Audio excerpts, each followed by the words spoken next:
Después de una merecida noche de descanso en el hotel, madrugo para ver a una Cartagena que nunca antes había visto. Una Cartagena que, pese a estar en plena temporada alta de enero, se encontraba desierta, toda para mí. Voy directo a la ciudad amurallada, atravesando una torre del reloj sin turistas, sin carrozas, sin vendedores, sin ruido, sin nada. Llego de inmediato al Parque Bolívar y a la Catedral de Santa Catalina de Alejandría, la cual es una de las sedes episcopales más antiguas de América.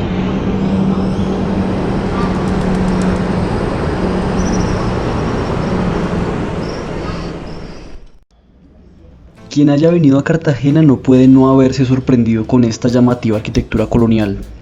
Fachadas coloridas, sobresalientes balcones en madera, espesa vegetación, infinidad de pequeñas plazoletas,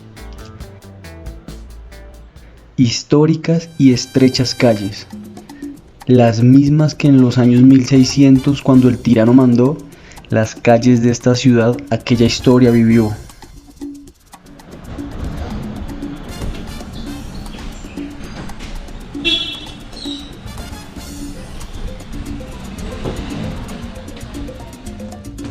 Un capítulo aparte para sus centenarias murallas, sobre las cuales soñaba algún día poder subir con mi bicicleta. Murallas que son patrimonio cultural de nuestra humanidad. Yo tardaré un poco más de una hora en recorrerlas con calma mientras escucho al mar Caribe a tan solo unos metros de distancia, pero esta población tardó casi 2 siglos en construir esta maravilla de la ingeniería militar colombiana. Es tan majestuosa y efectiva que, sin ni siquiera haber sido terminada por completo en 1739, sirvió para defender a la ciudad de un ataque inglés que contaba con 32.000 hombres y una flota de 180 barcos, mientras en este lado solamente había 5.000 hombres defendiendo. Aunque, pensándolo bien, de no haber existido la muralla, quizás hubiésemos sido colonia británica. Hoy en día podríamos rendirle honores a su majestad y tal vez no tendría que seguir diciendo como Celia. Ladies and gentlemen, excuse my English because it's not very looking. Not very good looking. Una de las tareas que tengo pendientes en esta hermosa ciudad es poder ingresar al Teatro Heredia. Prometo hacerlo algún día, si es que el coronavirus lo permite. Salgo de la ciudad amurallada y me voy a disfrutar de la brisa al lado del mar.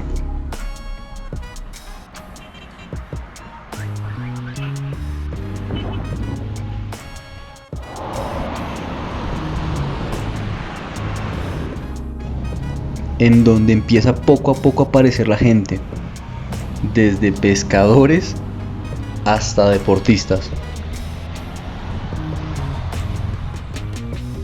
Voy hacia Boca Grande con ganas de playa, pero la llanta delantera de la bici explotó.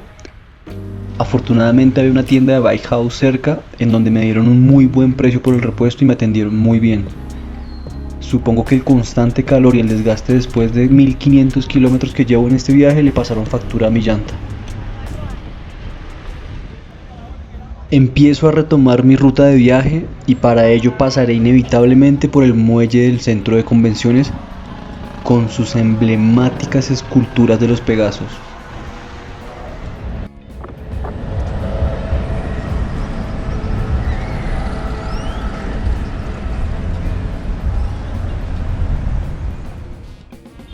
Luego, una penúltima parada en las inmediaciones del Castillo de San Felipe, considerada como una de las 7 maravillas de Colombia, junto a la Catedral de Sal de Zipaquirá, el Santuario de las Lajas, San Agustín, Ciudad Perdida, Tierra Adentro y el Teatro Colón. ¿A cuáles de estos 7 han ido?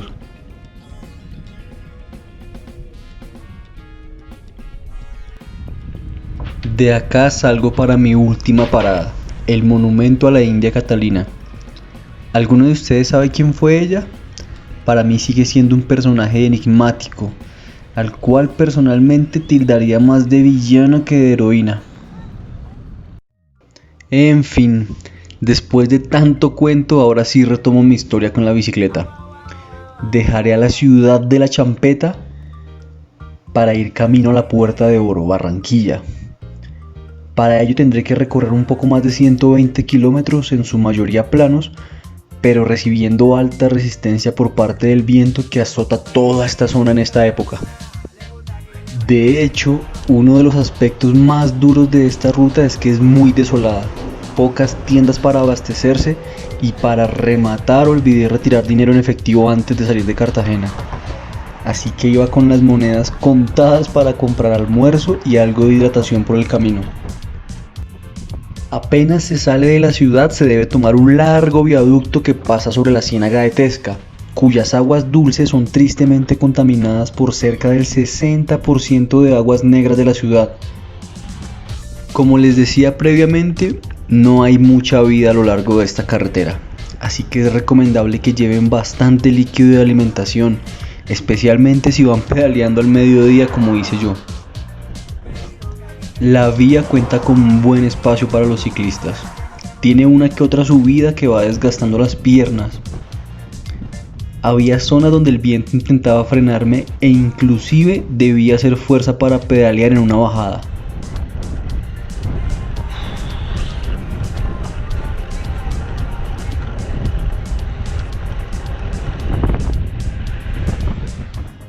Y es por esta zona en donde se encuentra el famoso volcán de lodo, el Totumo, para quienes gusten de este tipo de entretenimiento. Yo no llevaba plata ni para el almuerzo, mucho menos para entrar al volcán.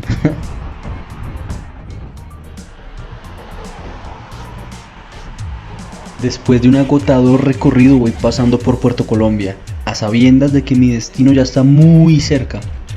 Eso sí, con un par de subidas más como para terminar de enloquecer las piernas. Llego por fin a mi destino del día, en busca de una nueva anfitriona local gracias a la red social Couchsurfing.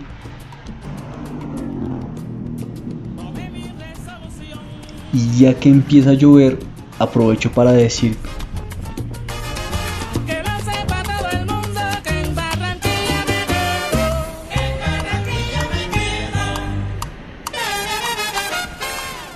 nuevo día lleno de turismo, de historias y unos cuantos kilómetros recorridos en la bici. Cada vez más cerca de mi objetivo principal, no sin antes disfrutar de unos cuantos lugares más de la hermosa costa Caribe.